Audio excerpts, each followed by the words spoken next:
scientific research, it requires a systematic method that focuses on being unbiased and collecting for analysis of a multitude of details so the researcher can draw a conclusion. Hello my dear students! Welcome back to my YouTube channel. This is me, Teacher Tin, your research teacher for today. If you're new to this channel, don't forget to subscribe, like, and hit the notification bell for more updates in Research 2.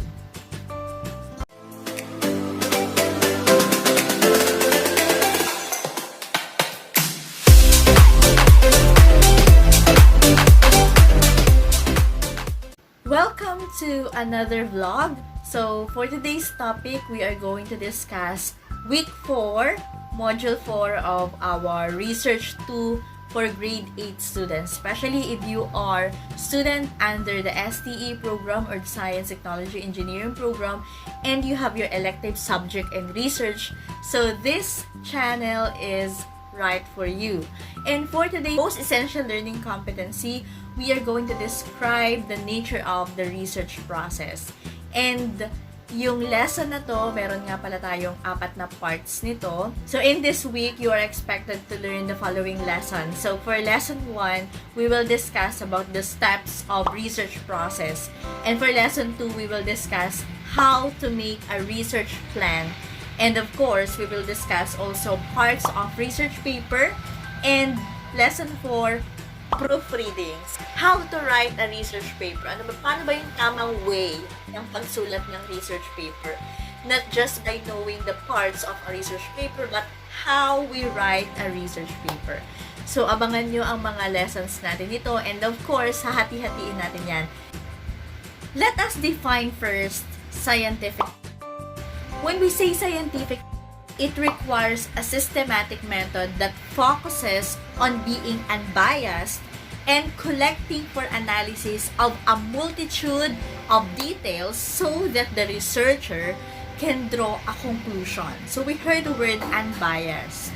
So when we say unbiased, dapat fair lang if you are a researcher, so that at the end of your science investigatory project, we can conclude a right conclusion. We can draw a conclusion which is the result of what we have discussed or what we have investigated.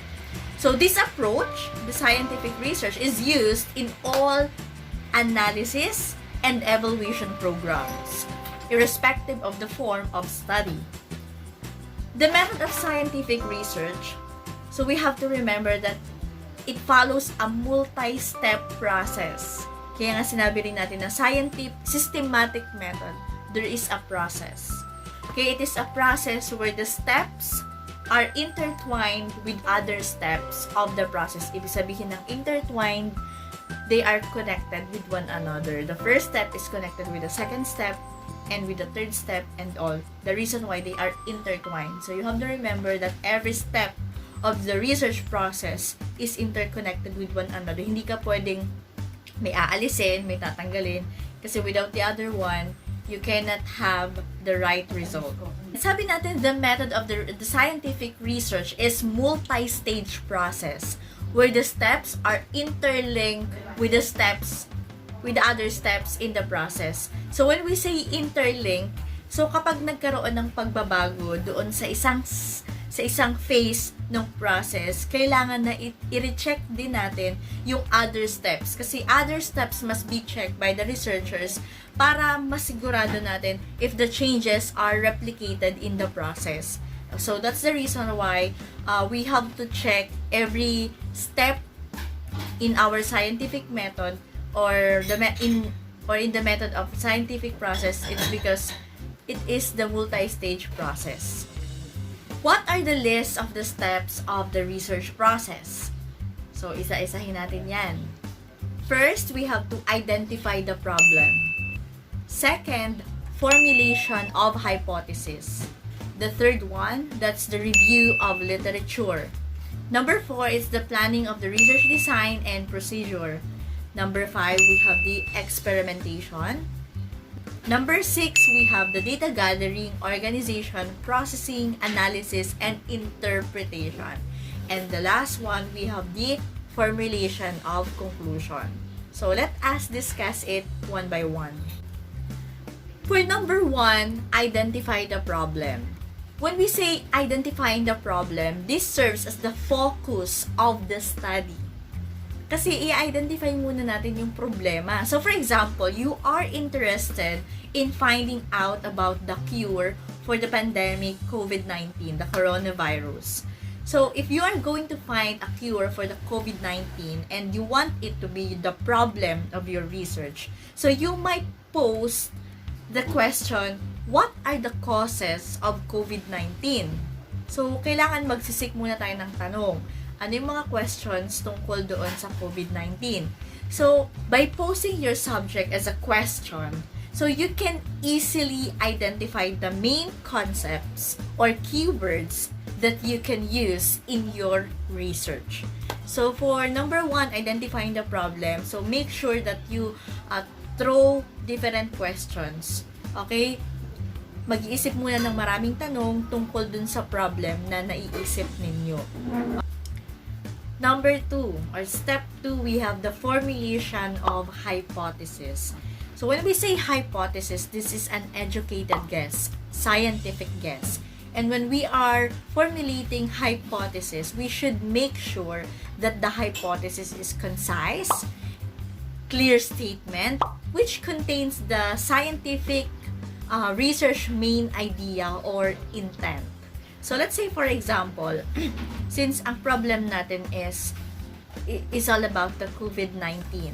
What are the causes of COVID-19?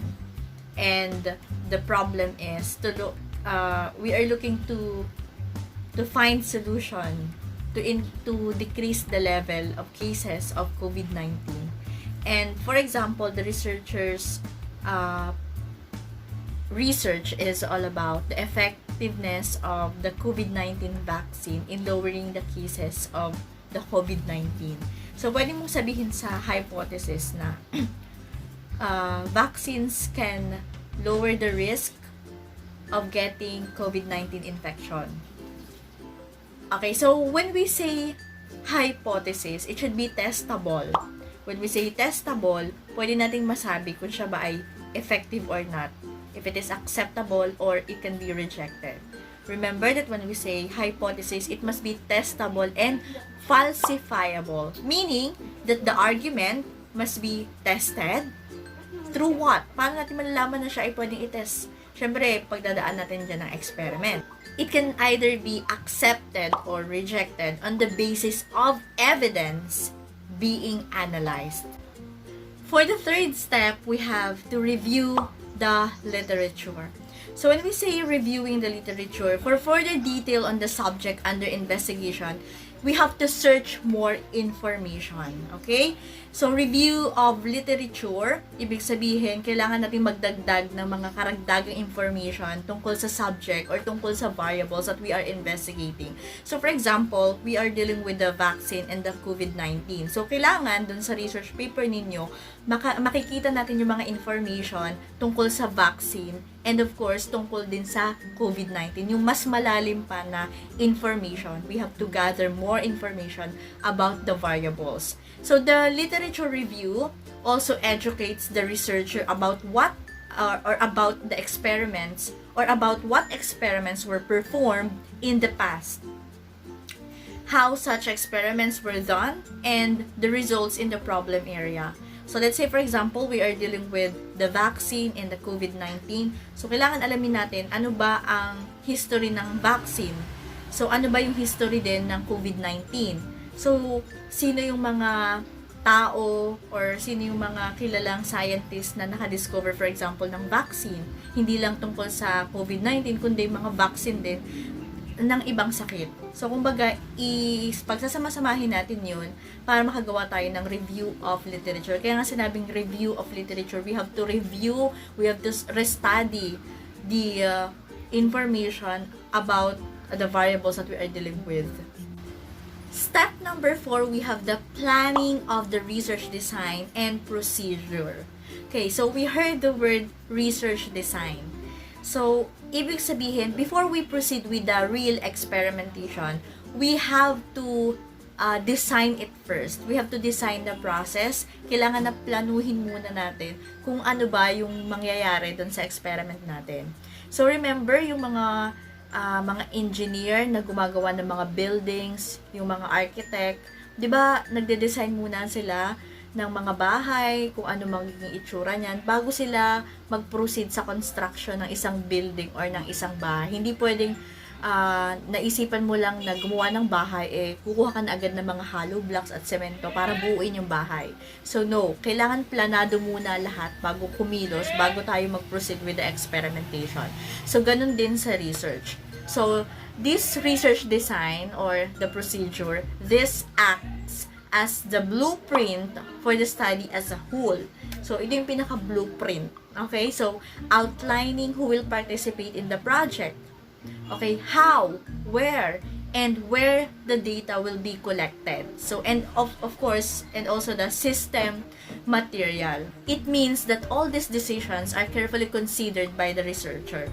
Yan, carefully considered by the researcher. Ibig sabihin, pinagpaplanuhan ng mabuti. And of course, the researcher, kailangan meron siyang step-by-step method to be implemented in the analysis. So, ayan na nga, kaya research design, it's meaning to say, i-design muna natin yung plano bago tayo mag-proceed sa mismong experiment. So, ganun kapag gumagawa ng research project or science investigatory project or any kind of research.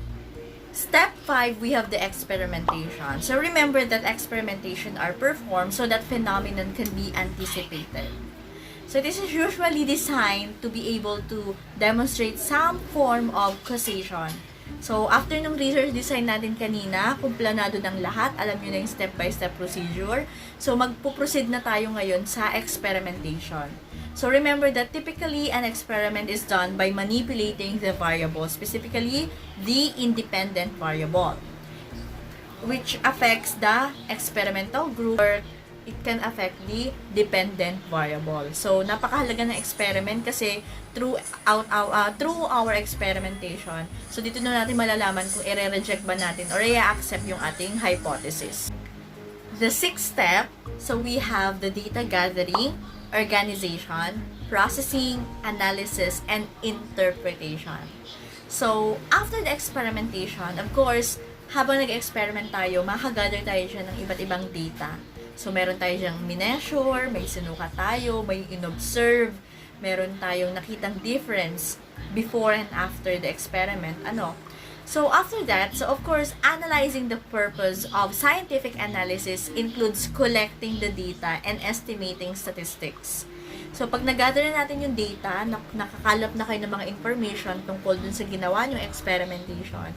So, yung mga data na yun, kailangan natin silang i-organize. I-organize natin sila through what?